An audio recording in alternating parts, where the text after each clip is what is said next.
তুমি কি জানো ওসমান হাদির ব্যাকগ্রাউন্ড কি? ওসমান হাদির পেছনে কারা আছে তোমার তো ধারণাই নাই। তুমি মনে করেছো তোমার মতোই একজন লাফাঙ্গা যুবক ছিল ওসমান হাদি। না, ওসমান হাদির বাবা একজন আলেম, মসজিদের ইমাম, মাদ্রাসার শিক্ষক। ওসমান হাদির ভাইরা আলেম, এক একজন কামিল মাদ্রাসার মুহাদ্দিস, কামিল মাদ্রাসার প্রিন্সিপাল। ওসমান হাদি নিজেও ঝালকাঠি এনএস কামিল মাদ্রাসা থেকে আলিম পর্যন্ত পড়াশোনা করেছে। তার পুরো ব্যাকগ্রাউন্ডটাই মাদ্রাসার। অবশেষে তার বাবা তাকে বলল যে আমার এতগুলো সন্তানের মধ্যে একজন ইউনিভার্সিটিতে পড়ুক, ঢাকা ভার্সিটিতে যাক, এটা আমি চাই, সমস্যা নাই। তুমি যেহেতু আমার ছোট সন্তান, তুমি যেতে পারো ঢাকায়, তুমি সেখানে পড়াশোনা করতে পারো, তবে তোমার প্রতি আমার আদেশ হচ্ছে জমিনে যতদিন বেঁচে থাকবা অন্যায়ের সাথে আপোষ করবা না, ইনসাফের পক্ষে থাকবা, হকের পক্ষে থাকবা। এই মর্মে যদি ওয়াদাবদ্ধ হতে পারো তাহলেই তুমি যেতে পারবা। মৃত্যু পর্যন্ত ওসমান হাদি তার বাবার দেওয়া কথা ঠিক রেখেছেন। মৃত্যু পর্যন্ত জালিমের সাথে আপোষ করে নাই, বাতিলের সামনে মাথা নত করে নাই। অথচ ওসমান হাদি প্রত্যেকটা পরীক্ষায় ফার্স্ট ক্লাস ফার্স্ট। ইউনিভার্সিটিতে তার রেজাল্ট অসাধারণ। ইউনিভার্সিটির প্রফেসর হওয়ার যোগ্যতা রাখে। আগামীতে তার জন্য ব্রাইট ফিউচার ছিল। গাড়ি বাড়ি ব্যাংক ব্যালেন্স সব তার জন্য তৈরি ছিল। এই সব বাদ দিয়ে শাহাদাতের ঈদগাহে শামিল হওয়ার মতো ঈমানি শক্তি কোত্থেকে পেল? ঈমানি শক্তি পেয়েছে তার বাবার কাছ থেকে, তার ভাইদের কাছ থেকে, কোরআনের কাছ থেকে, ইসলামের কাছ থেকে। কারণ তার ব্যাকগ্রাউন্ডটা ছিল কোরআনের ব্যাকগ্রাউন্ড, তার ব্যাকগ্রাউন্ডটা ছিল মাদ্রাসার ব্যাকগ্রাউন্ড। সুবহানাল্লাহ বলবেন না?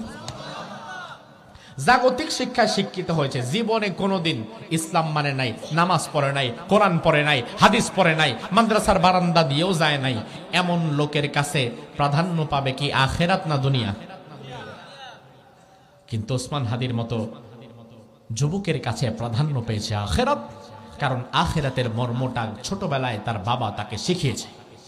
ওয়া ইন্নাকা সাতুবতালা, ঈমানের উপরে অবিচল যদি তুমি থাকতে চাও তাহলে অবশ্যই অবশ্যই তোমার উপরে বিপদ আসবে, মুসিবত আসবে, পরীক্ষা আসবে। তার কারণ যুগে যুগে ঈমানের পথে যারা অবিচল ছিল তাদের উপরে জুলুম অত্যাচার আছে না নাই? পরীক্ষা আছে না নাই? আল্লাহর হাবিব হাদিসের মধ্যে বললেন, আশাদ্দুন নাসি বালাআন আল আম্বিয়া সুম্মাল আমসালু ফাল আমসাল ইউবতালার রাজুলু আলা হাসাবি দীনিহি। এই জমিনে সবচেয়ে কঠিন পরীক্ষা ছিল নবীদের। কাদের? এরপরে সাহাবীদের। কাদের? হাদিসটা যদি এই জায়গায় শেষ হয়ে যায় তো তাহলে আমরা বেঁচে যেতাম। কারণ এখন নবীও নাই, সাহাবীও নাই। কিন্তু আমার ভাই, হাদিস তো শেষ হয় নাই। আল্লাহর হাবিব বললেন, সুম্মাল আমসালু ফাল আমসাল ইউবতালার রাজুলু আলা হাসাবি দীনিহি।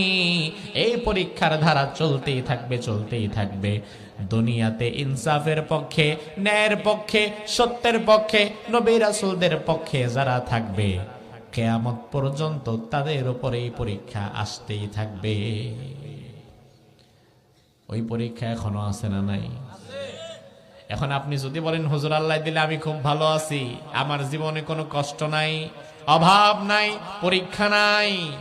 ও ভাই আমার, পরীক্ষা তো হয় তার ক্লাসের ছাত্র হয়েছে যে। এখন তুমি যদি তোমার জীবনে আল্লাহর দেওয়া কোনো পরীক্ষা না পাও তাইলে বোঝা লাগবে ঈমানের ক্লাসের ছাত্রই তুমি এখনো হতে পারো নাই। ঈমানের ক্লাসের ছাত্রই তুমি এখন হতে পারো নাই মিয়া। পরীক্ষা হওয়ার জন্য তো ছাত্র হওয়া লাগবে। ঈমানের পথে অবিচল থাকার জন্য কঠিন থেকে কঠিন পরীক্ষা আসতে পারে, আসতে পারে না? পারে কিনা?